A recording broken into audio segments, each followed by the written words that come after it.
Thank you, Mama.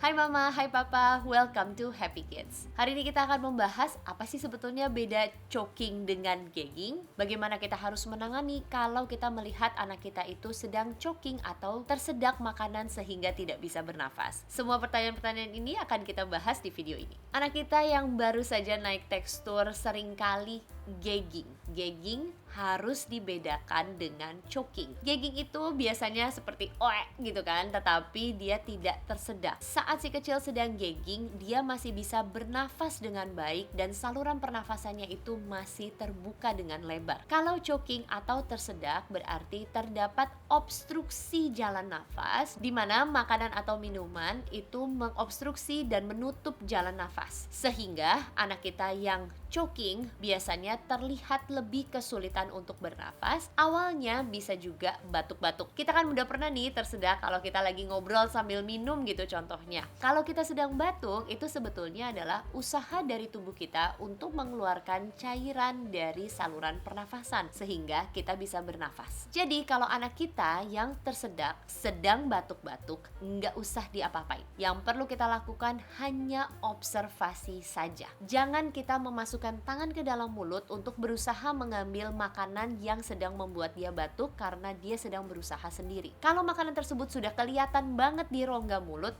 kita boleh mengambilnya. Tetapi jangan mencongkel mulut si kecil apabila dia sedang batuk dan sedang berusaha untuk mengeluarkan apa yang menyebabkan obstruksi, apa yang menyebabkan dia tersedak. Mitos banget nih kalau lagi tersedak langsung dikasih minum. Malah sebaliknya, kalau kita sedang tersedak kita tidak boleh minum dulu. Kita harus memastikan makanan atau minuman tersebut sudah keluar dari rongga pernafasan supaya kita bisa bernafas lagi. Setelah itu baru kita boleh melanjutkan makan dan minum. Kapan kita perlu segera membantu si kecil? Kalau anak kita terlihat kesulitan bernafas, tampak kebiruan, tidak bisa mengeluarkan suara, tidak bisa menangis, posisi tangannya itu ada di leher seperti dia tercekik, ini adalah tanda-tanda di mana anak kita butuh bantuan karena dia sedang tersedak dan tidak bisa bernafas. Kalau hal ini terjadi, kita bisa melakukan manuver Heimlich. Manuver Heimlich ini bisa dilakukan kepada anak yang sudah bisa berdiri. Prosedur Heimlich itu kita harus melakukan penekanan di daerah bawah dada, di bawah tulang iga di bagian tengah dada seperti gambar berikut ini.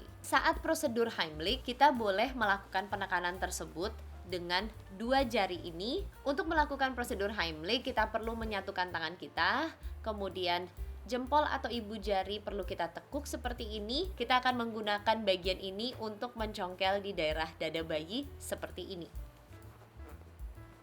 Apabila anak kita belum bisa berdiri, yang bisa kita lakukan adalah abdominal thrust atau back blow seperti ini. Karena berat badan bayi sedikit lebih berat, yang perlu kita pastikan adalah kita menopang badan bayi di atas paha kita. Kemudian kaki bayi bisa di antara tangan kita. Kita akan melakukan hentakan yang kuat dengan telapak tangan kita seperti ini. Untuk abdominal thrust, kita akan menggunakan dua jari ini untuk melakukan tekanan di bawah tulang dada seperti ini.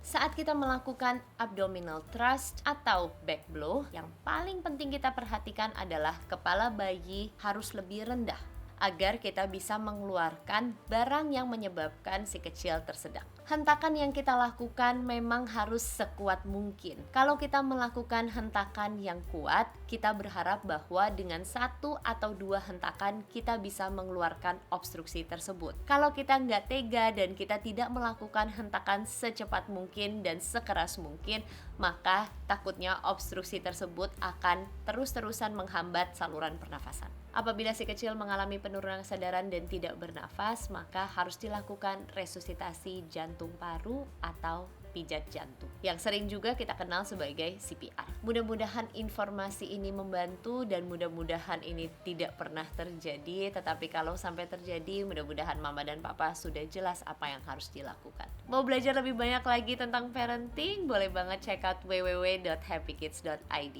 Yuk support channel kita, boleh di share, like, dan subscribe. Semangat terus mama papa.